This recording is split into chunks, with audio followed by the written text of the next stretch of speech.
தமிழ்நாட்டின் வளர்ச்சிப் பயணத்தில் ஒருவரையும் பின்தங்க விடமாட்டோம், வெல்வோம் ஒன்றாக. முன்னாள் கவர்னர், முன்னாள் பாஜக மாநில தலைவர் டாக்டர் தமிழிசை சவுந்தரராஜன் இணைந்திருக்கிறார். மேடம் வணக்கம். விஜய் இப்போது விசாரணைக்கு அழைக்கப்பட்டிருப்பதிலே அரசியல் நோக்கம் இருக்கிறது அப்படின்ற பார்வைகளையும் பத்திரிகையாளர்கள் முன்வைக்கிறாங்க. உங்களுடைய கருத்து? பத்திரிகையாளர் என்று சொல்வதை விட அவரோட அரசியல்ல குளிர்காய நினைக்கின்ற திமுக, காங்கிரஸ் போன்றவர்கள் தான் இந்த குற்றச்சாட்டை வைக்கிறார்கள். தம்பி விஜய் அவர்கள் சட்டத்தை மதித்து அவர் விசாரணைக்கு அழைக்கப்பட்ட போது அவர் விசாரணைக்கு சென்றிருக்கிறார். அவரே முன்வந்து விசாரணை அழைக்கும் போது எந்தவித கருத்தையும் எந்தவித விமர்சனத்தையும் சொல்லாமல் சென்றிருக்கிறார். அவரை சுற்றி சுற்றித்தான் கருத்துக்கள் பரிமாறப்படுகிறதே தவிர அவர் எந்த கருத்தையும் சொல்லல, அவர் எந்த எதிர்ப்பையும் சொல்லல. ஒன்று. இரண்டாவது, இந்த விசாரணை என்பது சுப்ரீம் கோர்ட்டினால் ஆர்டர் செய்யப்பட்டு அதன் மூலம் ஏற்படுத்தப்பட்டிருக்கின்ற விசாரணை.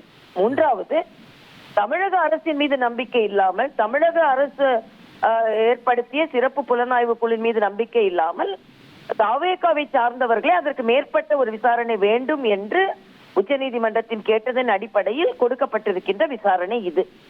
ஆக இது எல்லாமே சட்ட விதிகளின்படி நேர்மையாக நடந்து கொண்டிருப்பதை பாஜக மீது குற்றம் சாட்டி டெல்லியில் நடந்தாலே அது பாஜகவோட அழுத்தம் தான் என்று சொல்லி இதில் அரசியல் லாபம் அடைய குளிர்கால நினைப்பவர்கள் தான் இன்றில் பரபரப்பாகி கொண்டிருக்கிறார்களே தவிர விஜயும் எந்த பரபரப்பும் இல்ல, பாஜகவிற்கும் எந்த பரபரப்பும் இல்ல, அந்த பாராபட்சமும் இல்லை.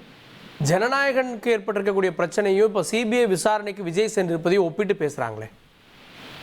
அவங்க அப்படிதான் ஒப்பிட்டு பேசுவார்கள். ஏனென்றால் அவர்களுக்கு இதில் ஏதாவது ஒரு அரசியல் லாபம் இதுல இடையில கிடைக்குமா அப்படின்னு நினைக்கிறாங்க. அந்த திரைப்படத்திற்கு ஏற்பட்டிருக்கிற பிரச்சனையும் தனிப்பட்ட ஒரு அமைப்பான சென்சார் போர்டினால் ஏற்பட்டிருக்கின்ற பிரச்சனை. அது திரைப்படத்துறையினருக்கும் அது சென்சார் போர்டுக்கும் இடையில் தீர்க்கப்பட வேண்டிய பிரச்சனை. ஆனா அது இடையில நீதிமன்றத்திற்கு சென்றதனால் அது ஒரு சட்ட பிரச்சனையாக மாறிவிட்டது, அவ்வளவுதான். இன்றும் இந்த விசாரணை நீதிமன்றத்தின் பாற்பட்ட ஒரு சட்ட பிரச்சனை. ஆக இரண்டுமே சட்ட பிரச்சனையை தவிர இரண்டுமே அரசியல் பிரச்சனையும் கிடையாது, பாஜக பிரச்சனையும் கிடையாது. இயல்பா நடக்கக்கூடிய ஒன்றையெல்லாம் அரசியலாக்குனா, அதுவும் குறிப்பாக தமிழக முதலமைச்சர் ட்வீட் போடுறார். நான் கேட்கிறேன், தமிழ்நாட்டுல ஒரு யூடியூபர் அவங்களுக்கு எதிராக பேசினதா எடுத்துக்கொண்டு நடு இரவுல கதவு உடைச்சி கைது செய்கிற இவர்கள் அரசியல் ரீதியாக எல்லாவற்றையுமே இவர்கள் கையாளும் பொழுது பாஜகவும் அரசியல் ரீதியாகத்தான் கையாளும் என்ற ஒரு நினைப்பை அவர்கள் ஏற்படுத்திக் கொள்கிறார்களே தவிர பாஜக எந்த விதத்தில் இதையெல்லாம் செய்துதான் பாஜக கூட்டணி அமைக்க வேண்டும் என்று இல்லை. நேர்மறையான அரசியலை செய்து கொண்டிருக்கிறோம். டெல்லியில எது நடந்தாலும் பாஜக என்று சொல்வது தவறு. இது அரசியல் லாபம் அடைய நினைப்பவர்களின் கூற்று என்பதைத்தான் நான் இங்கே தெளிவு. நேரடியாகவே அழைப்பு விடுத்தீங்க. விஜய் கொள்கை எதிரி அப்படின்னு பாஜகவை தள்ளி வச்சிருக்காரு. அப்போ இது மறைமுக அழைப்பு அப்படின்னு புரிஞ்சுக்கலாமா?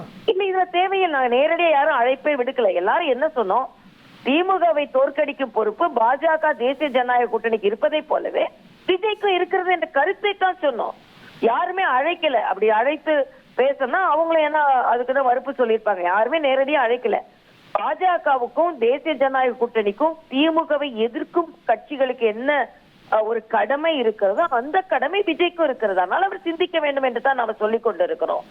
அதனால அழைத்தோம், அதனால அவரை கட்டாயப்படுத்த வேண்டும் அப்படின்லாம் எந்த நோக்கமும் இல்லை. அரசியல் நிகழ்வுகள் அரசியல் நிகழ்வா நடக்கும், சட்ட நிகழ்வுகள் சட்ட நிகழ்வா நடக்கும்.